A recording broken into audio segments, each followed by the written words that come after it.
And joining us live right now to talk about vaccine development, testing, and safety guidelines is Professor Peter Pitts. He's a former associate commissioner at the Food and Drug Administration. So Pitts is also the founder of the Center for Medicine in the Public Interest. So Professor, we just heard about Dr. Fauci's comments about the vaccine.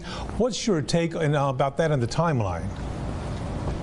Well, I think what's very encouraging is that there are a lot of companies and governments and academic institutions working together around the world to get a vaccine. So there are a lot of shots on goal. You know, whether or not there's a vaccine by the end of this year, I think is pretty aggressive. I hope I'm wrong, but I think that we'll probably see a vaccine in 10 months to a year.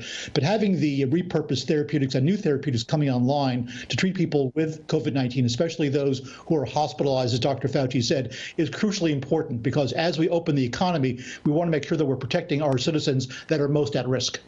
Will this bother you at all, being the fastest vaccine we've ever made? Well, you know, vaccines take a long time. That's part one. So yes, it would be incredibly quick, but also manufacturing vaccines is very difficult, and certainly to the scale that we're going to need them, and also making sure that it gets to where it needs to be as quickly as possible. We're also going to need a strategy for prioritizing who gets vaccinated first, second, third, and so forth. So there's a lot yet to do. Until a vaccine is ready to be used, how useful is testing, and are we testing enough people in enough places? Well, there are two types of testing. You know, testing people to see whether or not they have COVID-19 right now is incredibly important because we want to make sure that people get treated aggressively as soon as possible. And then there's the test to see whether you've already had COVID-19, the antibody test. That's incredibly important because it seems that having had the disease is going to give those a certain degree of immunity. That's incredibly important, again, as we reopen the economy. And also it makes available those people to give blood transfusions to others to help them get through the disease, which is also another very promising treatment. Now, we just reported a couple of moments ago about delays in processing tests, delays in getting results to people who've been waiting a whole lot longer than they expected, possibly infecting others if they are positive. Why is this happening? Well, we need to get more tests out there. The tests need to be accurate, and most importantly, the results have to be gotten very quick. I mean, having tests out there that aren't high quality is actually deleterious to the public health, because the only thing worse than no data is bad data. You have the three Qs of testing: quality, quantity, and quickness. And I think that we're getting there. Again, it's we're learning as we're doing, but I think that we're pretty close to a victory here, and numbers through these testing is going to help us a lot. The data points are absolutely crucial. President Trump this day called churches essential, urging them to reopen, pushing governors to allow in-person services everywhere. What's your advice about that?